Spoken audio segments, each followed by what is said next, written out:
তৃণমূল কংগ্রেসকে মানুষ প্রত্যাখ্যান করেছে, একদম শিকড় থেকে উপড়ে ফেলে দিয়েছে। দেখতে থাকুন, সংবাদ দেখতে থাকুন। অনেক হচ্ছে তথাকথিত হচ্ছে বড় মাছ অনেক জয়েন। পশ্চিমবঙ্গে শুরু হয়েছে প্রাক বর্ষার বৃষ্টি, কিন্তু রাজ্য রাজনীতিতে মমতা বন্দ্যোপাধ্যায়ের শিবিরে যেন ঘোর বর্ষার ভাঙন শুরু হয়েছে। নীলবাড়ির রাস হাতছাড়া হওয়ার 1 মাস পার হতে না হতেই শুক্রবার কলকাতার ছোট লালবাড়িতেও টলমল অবস্থা তৃণমূলের। কলকাতা, বিধাননগর ও চন্দননগর 3 কর্পোরেশনের মেয়ররা পদত্যাগ করেছেন, আর তার মধ্যেই ইস্তফা দিয়েছেন পূর্ব মেদিনীপুর জেলা পরিষদের সভাধিপতি এবং সহ সভাধিপতি। উত্তর ও দক্ষিণ 24 পরগনা সহ রাজ্য জুড়ে শতাধিক তৃণমূল কাউন্সিলর পদত্যাগ করেছেন। আর এই অবস্থাতেই গঙ্গাপাড়ের পর এবার যমুনা পাড়েও চরম অস্বস্তিতে পড়তে চলেছেন মমতা বন্দ্যোপাধ্যায়। সূত্রে খবর, পরিষদীয় দলের পর এবার দিল্লিতে ভাঙতে চলেছে তৃণমূলের সংসদীয় দল। লোকসভা ও রাজ্যসভা মিলিয়ে হাতে গোনা কয়েকজন সাংসদ থেকে যেতে পারেন মমতা শিবিরে।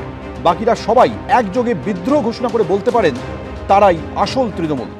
আমাদেরও তো একটা সৌজন্য আছে, রাজনৈতিক রুচিবোধ আছে। তো দিকভ্রান্ত কিছু মানুষ যদি এদিকে ওদিকে ঘোরাঘুরি করেন, তারা যদি ফোন করেন, তো ফোন ধরাটাও তো একটা ভদ্রতা, এবং সেটাই স্বাভাবিক, ধরা উচিত। কেউ যদি আসেন বাড়িতে দেখা করতে, তাহলে তাকে তো বসানো উচিত, চা খাওয়ানো উচিত।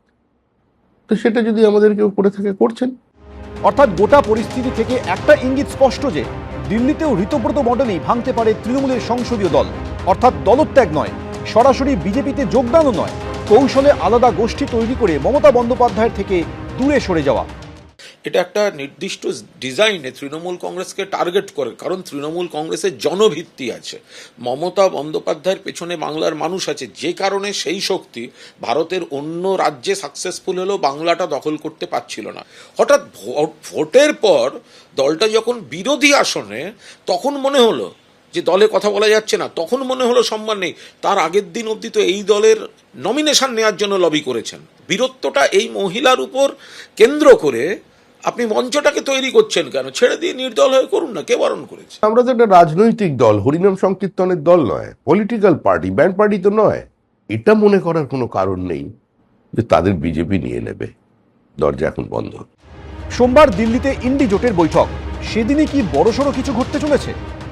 যারা নির্বাচনে জিতেছেন বা বিভিন্ন জায়গার জনপ্রতিনিধি আছেন বা এমনকি যারা এই মুহূর্তে সাংসদ, তারাও এই রাজনৈতিক দলটিতে থাকার ব্যাপারে খুব বেশি কিন্তু যে মোটিভেশন সেইটা দেখাচ্ছেন না। তার মধ্যে একটি বড় কারণ অবশ্যই যে আগের সরকারের যে দুর্নীতি বা দুর্বৃত্তায়ন, তার সঙ্গে তারা আর সেভাবে যুক্তও থাকতে চাইছেন না, এবং যদি আগে যুক্ত থেকে থাকেন সেক্ষেত্রে নতুন দলে যাওয়া বা অন্য কোনো দল করে একটা আপোষের মাধ্যমে সেই ঝামেলা এড়িয়ে থাকার চেষ্টা করছেন।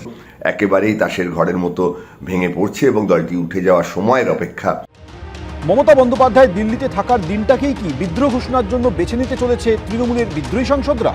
বিজেন্দ্র সিংহ, এবিপি আনন্দ। এবিপি আনন্দ, এগিয়ে থাকে, এগিয়ে রাখে।